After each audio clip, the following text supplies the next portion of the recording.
What's good, guys? Welcome back to my channel. If you're new here, I'm grateful to have you here, and please subscribe. So today's video is basically about something that young people don't voice out because people just won't understand whatever they're going through. It's something that a lot of people do struggle with, even our parents, and this something is mental health. So I'm going to be talking about my struggle as a creative when it comes to mental health issues.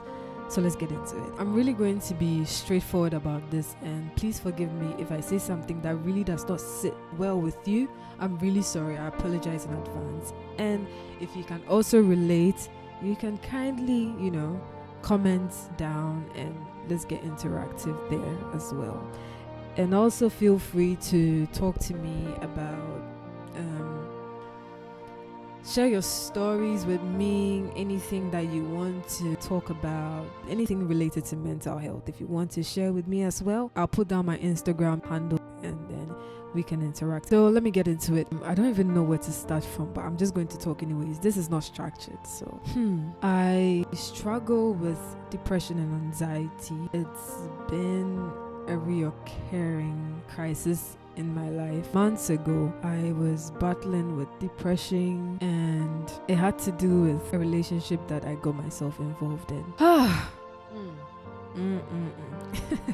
I had a couple of relationships that didn't really go well, so it made me build up negative emotion that was not good enough for other relationships. Do you understand? So when the breakup happened with my ex-partner, it was a struggle. I just had to tell myself, you know what, just go through the process with this one. There were lots of things I could do to create this facade, but I just felt like, nah, I really have to go through the process this time. I allowed myself to be broken.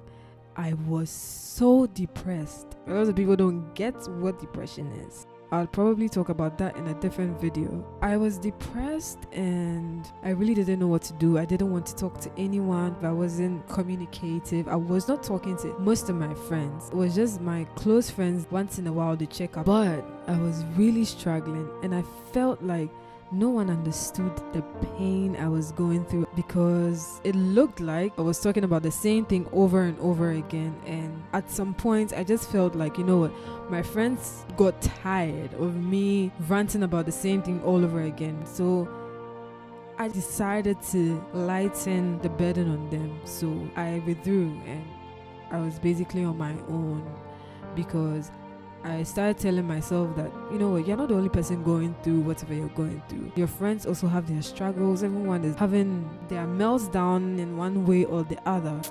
It was a bit challenging for me because I didn't really know who to talk to. But then I wanted to talk to someone I could easily express myself to, because I have this struggle of self-expression. I really don't know how to express myself. I have everything in my mind. I feel like once I open my mouth, everything has come out already, so you should understand. That's the kind of struggle I have. And sometimes when I even talk, my constructions do not align. I feel so emotional right now talking about this, but I hope it helps someone out there. I had that phase of depression for a very long time, 4 to 6 months. I was not in touch with most of my friends. It went on for a very long time. I couldn't talk to family about it because I've had that struggle expressing myself to family, especially about what I was going through, because it would always come off as I'm always moody and I wake up, I don't talk to anyone, I'm always in my room. That was how they saw it on their side. I wish I could really express myself the way I feel. Like, I don't know how to say this. I wish I could really express myself the way I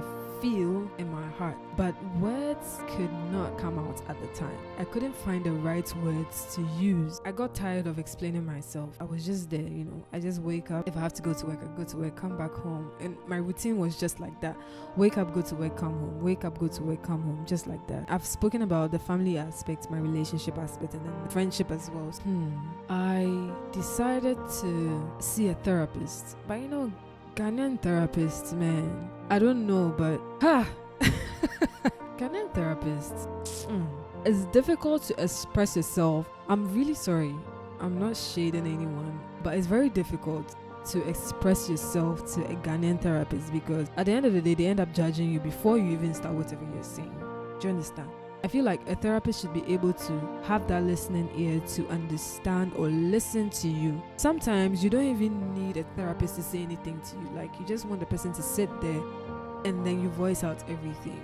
So I decided not to do a Ghanaian therapist. I actually had therapy online and it really helped me. It made me understand a lot of things that I didn't even know. I didn't even know that there was something called coping mechanism. Coping mechanism is basically something you can do whenever you are having like crisis, like mental health crisis, something you can cling onto. Before I even talk about this, in the process of trying to curb my depression, I found myself in some sort of dysfunctional coping mechanisms that was not good for me. I don't really want to talk about that now. I found functional coping mechanisms, if I should say. I started doing what I loved doing. So I started going to the basketball court after work because that was what I loved doing when I was a teen. And I would go swimming or go to the beach, sit there, catch some breeze, and it really helped me a lot. And it still does. I just want to say that I know a lot of us struggle with mental health. A lot of us do not even know what exactly the struggle is because we don't understand. We have not educated ourselves enough about what mental health is and the types of mental illnesses that we have. I'll just encourage someone out there that it's okay to feel depressed, but then it's not okay when you stay there and not do anything about it. I'm saying this because when I was in that state, no one had to pull me out of it. I had to take that decision to go see a therapist. No one can convince you but yourself. A Ghanaian certain man or woman or friend will tell you, you know what, we all go through this, get over it. There's no depression in Ghana. There are a lot of fun places to go to. So why are you depressed in this life? You know, those kind of things. And I just want to tell people out there that, look, when someone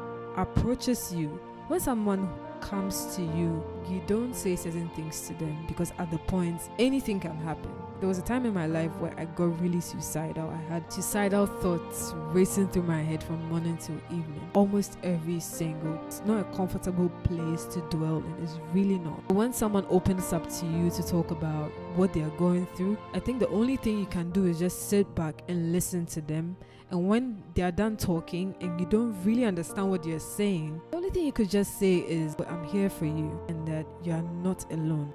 There are nice things to tell someone rather than making the person feel worse. It's very easy to, talk about a coronavirus, easy to talk about any lifestyle disease, right?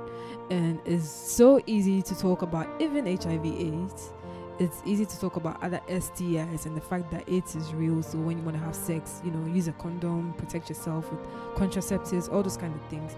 We promote that more, but we don't talk about something that has to do with our soul. Talking to someone is therapy on its own. Talking to a trusted friend is therapy on its own. Talking to people who really understand your struggle is therapy on its own, because I know a lot of people would say, I can't afford a therapist or whatever, but we have friends, right? We genuinely have friends who are real. Spot out those friends, talk about your struggles and talk about how you've been able to cope with those struggles. That's the only way you can help yourself not to stay in that state for a very long time. I just want to say that you are not all those kind of disorders. That's not your identity. You are who you are and who God has said you will be. I'm not here to preach to you, but I'm just saying that, look, I'm personally struggling as well, but then I'm just here to encourage someone that don't give up. Sometimes I feel like giving up too. Sometimes I feel like going off on everyone, because sometimes I just feel like no one understands me. I really wish I could express myself more, but they just don't get it. So I'll probably just lay back and just be quiet about it,